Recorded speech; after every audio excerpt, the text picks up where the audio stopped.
정치권 소식 짚어보는 아침의 맞수 시간입니다. 성치훈 더불어민주당 선대위 부대변인, 윤기찬 국민의힘 법률위 부위원장 나오셨습니다. 안녕하세요. 민주당은 보수 성향 시민단체의 댓글 조작 의혹을 제기하면서 배후에 국민의힘이 있다는 주장을 하고 나섰습니다. 관련해서 이재명 후보와 김문수 후보의 발언 들어보겠습니다. 김문수 후보 칭찬하고 이재명 후보 비방하고 그 이익은 고스란히 김문수 후보와 국민의힘 정당이 취했죠. 국민의힘이 실질적 배후라는 의심을 지금 댓글 문제 때문에 묻는 거 아니에요? 댓글 다는지 안 다는지 제가 어떻게 알겠습니까? 전혀 모르는 일입니다. 그런 일은 근거 없이 이야기하면 안 되겠습니다. 지금 들어보신 것처럼 김문수 후보는 관련해서 전혀 모르는 일이라고 해명을 했습니다. 어떻게 들으십니까? 일단 김문수 후보가 지금 국민의힘 소속인데 잠시 이 극우 단체, 극우 정당으로 갔던 적이 있었죠. 저는 그 시기에 아마도 이 단체의 대표와 연관성이 있지 않았을까라고 지금 저희는 보고 있는 겁니다.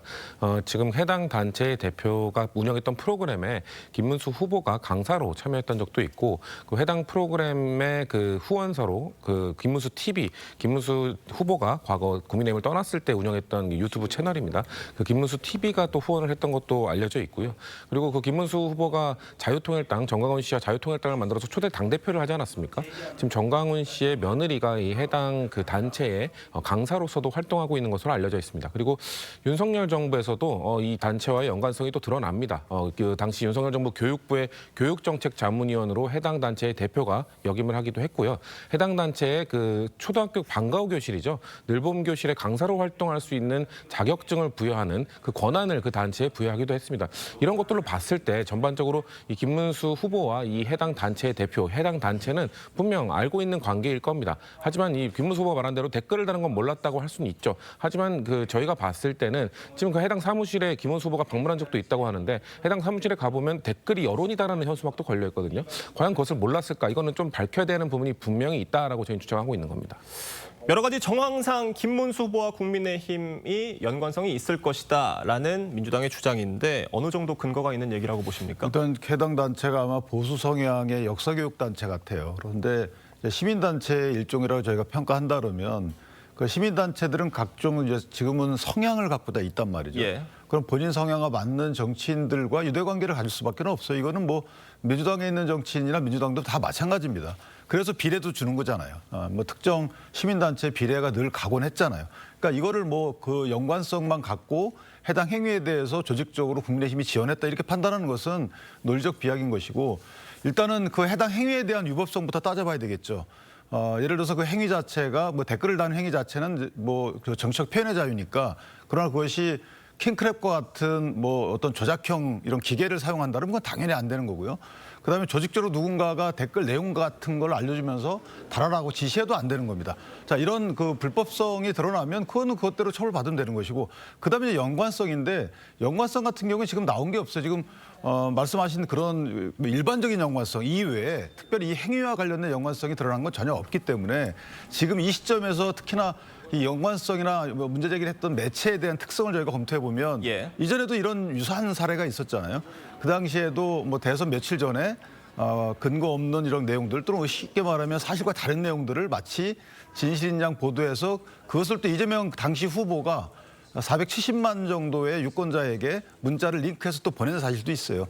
자, 이런 역사적인 선례 내지 이 그 단체의 성격, 또는 아직까지 드러난 사실관계 등을 비춰볼 때 민주당의 문제 제기는 아직까지는 그야말로 문제 제기 단계다 이렇게 평가합니다. 지금 말씀해 주신 특정 매체 보도로 이 일이 알려지게 된 건데, 민주당이 이 일에 그러니까 힘을 싣는 이유가 국민의힘이 보기에는 어떤 이재명 후보의 아들 논란이나 유시민 작가 설화 논란을 덮기 위한 것이다, 이렇게 주장을 하고 있습니다.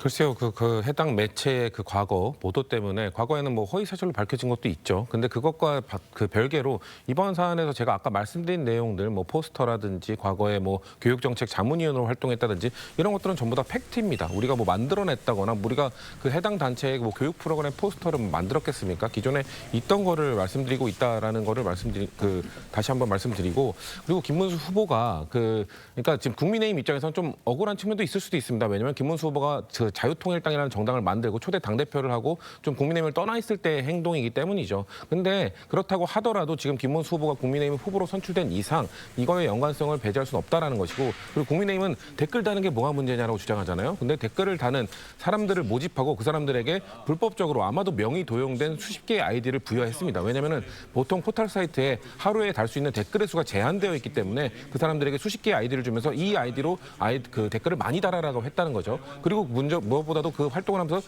대가성으로 아까 말씀드렸던 방과 후 늘봄교실의 강사로 활동할 수 있는 자격증을 부여했다는 것. 그거에 대해서 제대로 프로그램 이수도 하지 않은 사람들이 자격증을 부여받고 댓글을 달았다는 대가로서 뭔가 자격증을 부여받은 사람들이 지금 초등학생들의 방과 후 교실의 역사 강사로 활동하고 있다는 것. 이거 매우 무서운 사실이거든요. 그렇기 때문에 이거에 대해서는 명명백백히 밝힐 필요가 분명 있다는 말씀을 드리는 겁니다. 근데 사실은 이제 방과후 교사는 보육교사 2급인가 아마 자격증이 있어야 되는 걸로 예. 알고 있어요. 그런데 그 자격증 수여 자체는 이런 시민단체가 할 수 있는 것이 아니고 예를 들어서 뭐 이수할 수 있는 학점과 유사한 이런 활동 자체를 인정받을 수는 있겠죠. 그 과정은 더 수사를 통해 들여다봐야 되는 부분이고 하기 때문에 또 하나 연계 프로그램을 지원했다라는 의혹도 있는데 예. 이 연계 프로그램 지원 공모 주체는 사실 서울시 교육청이에요. 근데 서울시 교육청의 교육감은 진보 성향으로 알려져 있고 2024년도 8월 달부터 10월 달까지 보궐선거로 다시 선출되기 2개월 빼놓고는 전부 진보 교육감이 했단 말이에요. 그러니까 이 부분도 그럼 진보 교육감이 해당 보수 성향의 역사단체에 어떻게 보면 저런 위법한 행위에 가담할 수 있도록 문을 열어준 것인가 이런 의문점도 제기될 수 있는 것이고 또 이재명 후보가 말씀하신 대로 이것은 내란 행위다라고 하는데 드루킹 사건 때 봤잖아요. 그 당시에도 판결문 자체 그렇게 나옵니다. 가장 민주당이 이익을 많이 봤다. 그럼 민주당이 공모인가요? 배우인가요? 그건 아니잖아요. 어찌됐든 정치적 이익을 많이 봤다는 취지인 것이고 그러면 김경수 공동선대위원장도 내란 행위 가담자인가요? 그러니까 이런 그 내란 행위로 규정하는 저 부분을 보더라도 예. 좀 너무 성급하게 과도하게 반응한다는 거죠. 그렇다면 뭔가 목적이 있어 보이는 것이고 목적이라는 건 아까 말씀 주신 대로 부정적으로 제기됐던 여러 가지 문제점에 대해서 희석시키기 위한 것은 아니냐. 이런 국민의힘의 문제가 있는 것이죠. 알겠습니다. 이런 가운데 김문수 후보의 아내 설난영 씨에 대한 유시민 작가의 발언을 놓고 후폭풍이 이어지고 있습니다. 김문수 후보가 직접 비판을 했고 이재명 후보도 입장을 밝혔는데요. 목소리 들어보겠습니다. 부적절한 표현이었던 것으로 보여지고 사과하셨다고 하니까 국민들께서 용서하시지 않을까 이렇게 생각됩니다. 제가 무능하기 때문에 우리 집 살림을 꾸린 제 아내가 잘못됐습니까, 여러분? 제 아내 보고 당신은 고등학교밖에 안 나왔으니까 제 아내를 갈아치워야 됩니까, 여러분? 지금 국민의힘에서는 유시민 작가의 사과도 부족했고 이를 두둔한 이재명 후보의 대응도 부적절하다 이런 반응이에요.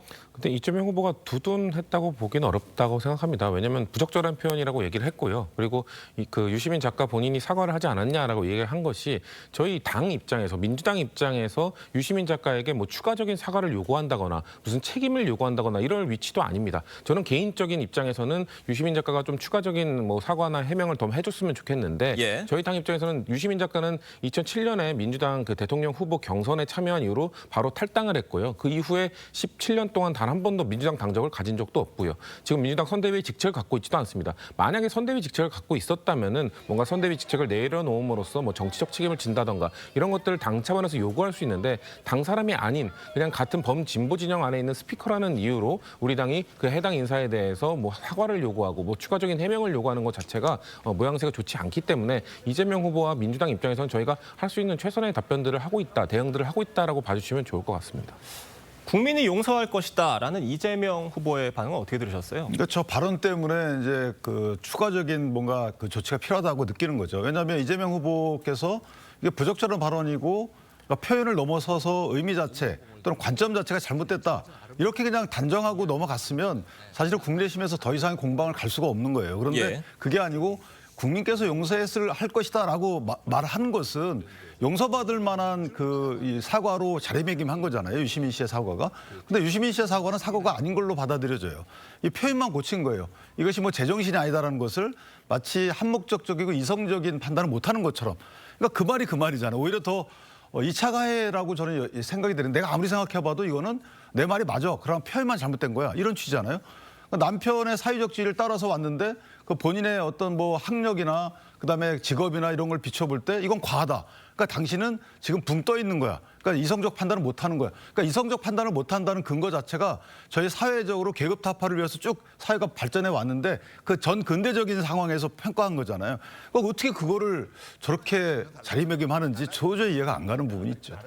이번 유시민 작가의 설화 논란이 막판 표심에 어떤 영향을 줄 것으로 지금 민주당은 보고 계십니까? 저는 그렇게 큰 영향은 없을 것 같아요. 왜냐하면 말씀드린 것처럼 국민들께서 유시민 작가를 범진보 진영의 스피커로는 인지를 하고 있으나 민주당에서 뭔가 책임 있는 자리나 이런 것들을 맡고 있는 분도 아니고 지난 문재인 정부 때도 뭐 유시민 작가가 뭐 한 자리 맡을 거다라는 소문은 파다했지만 결국 임기 내내 단 한 자리도 맡은 적이 없습니다. 그런 걸로 봤을 때 그냥 진보 진영에 있는 인사의 말실수 정도로 인지를 하지 않을까라는 생각이 들고 그리고 유시민 작가의 해명을 들어보면 물론 전 표현 그런 것들 해명 방식 이런 것도 전 여전히 부족함이 있다고 생각합니다만 일단 설량영 여사의 그 말실수 뭔가 노동자들의 외모와 관련된 그 비하 발언이라든지 아니면은 뭐 그 상대 후보의 배우자만 계속 공격하는 그런 행태라든지 이런 것들은 분명 문제의식을 국민들도 느끼실 거라고 생각하거든요. 그렇기 때문에 저는 전체적인 판도에는 큰 영향은 없을 거라고 생각합니다. 국민의힘에서는 이번 유시민 작가의 설화 논란이 어떤 중도층 표심에 일정 부분 영향이 있을 것이다. 그러니까 이재명 후보를 찍을지 말지 좀 고민하는 사람들이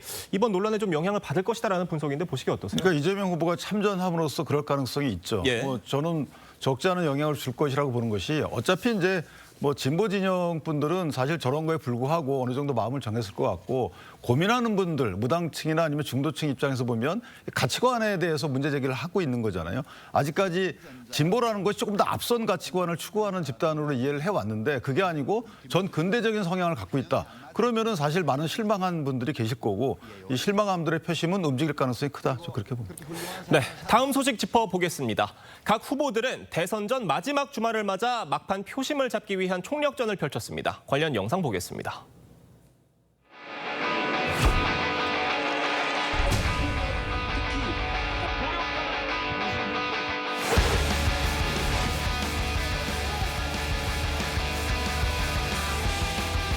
우리 안동 경북 고향 분들은 왜 이렇게 저를 어여삐 여겨주지 않으십니까? 이번에는 아니겠죠? 좌파 우파 우리는 그런 거 안 합니다. 우리는 실력파입니다. 실력파.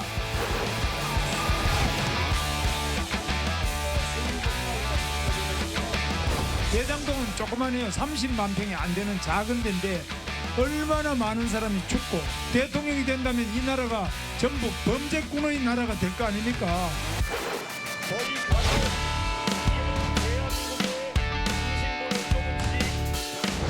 저에게 정치공학적인 이야기를 하는 분들이 참 많았습니다. 너 단일화라도 해야 되는 것 아니냐. 정치가 바로 서는 날까지 앞으로 달리겠습니다. 이재명 후보 얘기부터 해보겠습니다. 왜 이렇게 나를 어여삐 여겨주지 않느냐라는 말을 자신의 고향인 경북 안동에 가서 했습니다. 선거 유세 막판까지 영남권에 공을 들이는 모습인데 어떻게 평가하세요? 사실 선거운동 초반에도 영남, TK, PK 지역을 참 많이 찾았었죠. 그러면서 시종일관 던졌던 메시지는 통합이었습니다. 그러니까 좌파, 우파, 뭐 파란색, 빨간색 이게 무슨 의미가 있냐. 예. 민생 앞에서는 이런 건 다 무의미하다. 우리는 실용적으로 유연하게 접근하겠다. 우리 당이 전통적으로 추구해왔던 가치가 아니더라도 민생을 위한다면 국민을 위한다면 언제든 받아들일 준비가 되어 있다라는 메시지를 던지고 있는 건데요. 이렇게 통합을 강조하는 이유는 지난 윤석열 정부에서 국민들께서 너무 많이 지치셨을 거라는 생각 때문입니다. 왜냐하면 윤석열 전 대통령은 야당, 저희 민주당을 협치의 파트너로 인정하지 않았고 입법부 의회 역시 뭔가 함께 국정 운영을 해 나가야 할 파트너로 인정해주지 않았습니다. 그렇기 때문에 2년 반 동안 임기 동안 계속해서 야당과 의회와 싸우면서 국정 운영을 했기 때문에 국민들께서는 이제 그런 모습에 지쳐 계실 겁니다. 그래서 저희는 민주당이 집권을 하게 된다면은 보수의 목소리, 야당의 목소리, 소수당의 목소리 다 수용하면서 유연하게 국정 운영을 하겠다는 차원에서 계속해서 메시지를 던져왔고 그런 차원에서 역시나 보수세가 강한 영남 지역, TK, PK 지역을 선거의 시작과 끝을 계속 찾으면서 이런 통합의 메시지가 우리가 진정성 있게 갖고 있다는 것을 어필하고 있는 거라고 봐주시면 좋을 것 같습니다. 김문수 후보는 어제 하루에만 수도권 10곳을 누비면서 지지를 호소했는데 뭐 자랑스러운 아내와 딸, 정직한 아버지 이런 언급들을 했습니다. 이 후보의 가족 관련 의혹을 겨냥한 것이다. 이런 해석인데 어떻게 보세요? 그러니까 해당 이제 수도권 지역은 아무래도 이제 중도층 표심이 좀 보다 더 많다라고 일단 평가를 받는 곳이기 때문에 예. 중도층 표심이 움직이는 부분은 물론 실력도 중요하지만 일단 어떤 해당 어떤 역할을 맡겼을 때 그 역할에 충실한 분을 선택하는 경향이 있다. 이런 취지에서 만약에 더 큰 권력을 맡겼을 때 더 큰 비리로 다가온 것이 아니냐라는 취지의 국민적 의구심을 좀 부추기는 듯한, 거기 호소하는 듯한 전략을 펴고 있고요. 경기도지사를 2번씩 역임했기 때문에 경기도지사를 역임하는 과정에서 본인이 했던 이런 실적들을 또 간접적으로 어필하는 이런 효과도 있어서 보다 좀 효과적인 운동을 하고 있다. 외박 유세를 90시간 이어가고 있잖아요. 예. 이준석 후보는요, 지역구인 동탄을 찾았습니다. 대선 완주가 눈앞에 다가왔다면서 의미 있는 지지선이 필요하다 이렇게 얘기를 했는데 이건 어떻게 들으셨어요?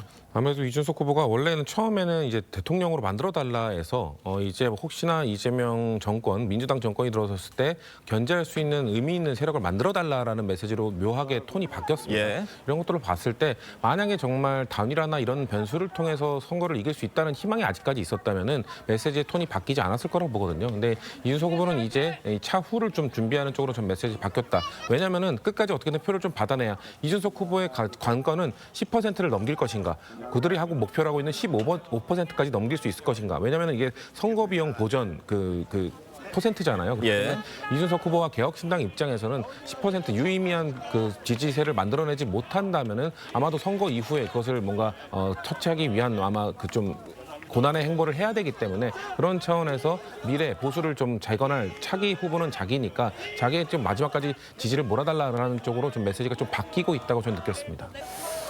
오늘이 대선 선거운동 마지막 날입니다. 이재명 후보는 서울 여의도를 찾고요. 김문수 후보는 서울시청 앞 광장, 그리고 이준석 후보는 대구를 선택을 했는데 각각의 의미 어떻게 해석하세요?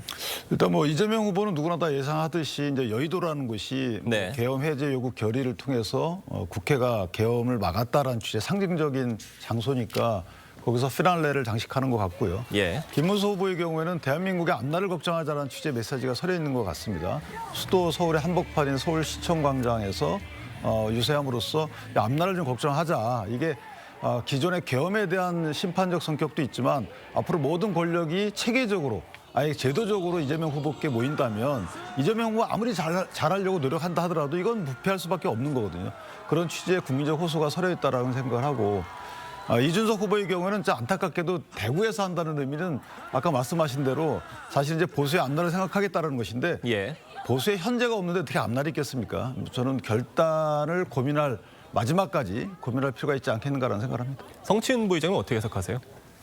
글쎄요. 일단 그 이재명 후보 같은 경우는 시작을 광화문 광장에서 했고요. 예. 마지막을 이제 여의도에서 하는 거잖아요. 그러니까 이번 조기 대선이 왜 치러지는지에 대해서 국민들께 다시 한번 알려드리는 과정이라고 생각합니다. 왜냐하면 윤석열 대통령의 위헌위법적인 비상계엄으로 인해서 파면당했기 때문에 치러지는 선거인데 지난 작년 12월을 떠올려 보면 탄핵소추안을 국민의힘이 당론으로 반대해서 통과되지 못했을 때 많은 국민들이 여의도 광장으로 모였었죠. 그리고 탄핵 반대 집회가 또 광화문에서 열리자 또 탄핵에 찬성하는 분들도 광화문으로 또 거리로 나가서 탄핵이 될 수 있도록 끝까지 도와주셨습니다. 그런 차원에서 이번 선거, 이번 그 윤석열 전 대통령의 파면까지 이끌었던 거, 그리고 비상계엄을 막아낸 것은 국민들의 힘이었다라는 걸 또 다시 한번 상기시키기 위해서 시작과 끝을 광화문 광장 그리고 여의도 이렇게 저희는 선택한 걸로 좀 봐주시면 될 것 같습니다. 네.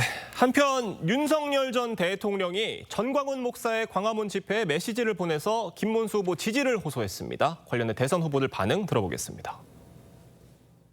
김문수 후보의 본질을 잘 꿰뚫어봐 주시고 윤석열 전광훈의 아바타 김문수 후보의 당선은 곧 상황 윤석열의 귀환을 뜻하는 것이다라는 점을 그 윤석열 대통령께서는 이미 우리 당도 아니고 이미 탈당을 하셨습니다. 제가 논할 문제가 아니라고 생각합니다. 그동안 우리가 계엄이다, 탄핵이다 해서 여러분들 걱정을 많이 끼쳐드려서 죄송합니다. 국민의힘 김용태 비대위원장, 윤 전 대통령은 국민의힘 근처에 얼씬도 하지 말라라는 반응을 보였습니다. 국민의힘에서는 연일 윤 전 대통령과 선긋기를 하고 있는 모양새인데 어떻게 평가하세요? 일반적으로 이제 모든 그 보수 성향의 정치인들이 모인다 그러면 좋은 거예요. 그런데 민주당이 갖고 있는 또 제기하고 있는 프레임이 있잖아요. 김문수 후보는 윤석열 대통령의 아바타다. 그다음 정광훈 목사의 뭐 어떤 게 기웃거린다. 예. 이런 식의 프레임을 걸고 있기 때문에 그 정치 전략상, 선거 공학상 지금 윤석열 대통령의 메시지가 나오는 것이 유리한지 여부는 해석의 여지가 있어요. 그래서 이 부분은 저도 좀 아쉽다고 생각을 하는 것이 더군다나 그 메시지가 나온 장소가 정광훈 목사가 주도하는 어떤 집회에서 나온 거기 때문에 예. 장소나 하여튼 메시지 시점이나 이런 부분들이 좀 아쉬운 부분이 있어요. 다만 김용태 비대위원장이 제기했던 바와 같이 탄핵 반대 당론을 취소한다. 이 부분도 좀 저는 앞뒤가 안 맞는 거죠. 당론이란 것은 그 당시에 효과적이었던 거, 그 당시 당의 입장이었던 것이지 지나가지고 그 당시 한참 이전에 당의 입장을 바꾼다? 전 이런 것도 좀 올바른 전략이 아니지 않겠는가 이런 생각합니다. 이 부분은 막판 표심에 어떤 영향 줄 것으로 보세요? 글쎄요, 저희 당에 뭐 도움이 된다 이런 판단보다는 국민의힘 측에 도움은 안 될 거라고 봅니다. 왜냐하면 윤석열 전 대통령을 끌어내지 못한 절연하지 못한 국민의힘의 업보라고 생각을 하는데요. 저희가 계속해서 국민의힘으로에게 윤석열 전 대통령을 출당 내지 제명 조치시켜라라고 주장을 했던 것처럼 하지만 그럼에도 불구하고 국민의힘은 윤석열 전 대통령이 스스로 걸어나갈 수 있도록 탈당할 수 있도록 내버려두지 않았습니까? 지금에 와서 국민 여론에 윤석열 전 대통령 메시지가 좋지 않다고 해서 이제 우리 당 사람이 아니다. 이제 우리 당을 떠났다고 말한다고 한들 그렇게 스스로 걸어나갈 수 있게 했던 그런 행태를 기억하고 있는 국민들께서는 여전히 윤석열 전 대통령과 국민의힘은 이어져 있다. 김문수 후보와 윤석열 전 대통령은 함께하고 있다라고 느끼실 거라고 저희는 생각합니다. 알겠습니다. 대선이 내일입니다. 아직 투표를 하지 않으신 분들은 내일 꼭 본투표장에 가셔서 유권자로서의 소중한 권리 행사하시길 바라겠습니다. 오늘 두 분 말씀은 여기까지 듣겠습니다. 감사합니다.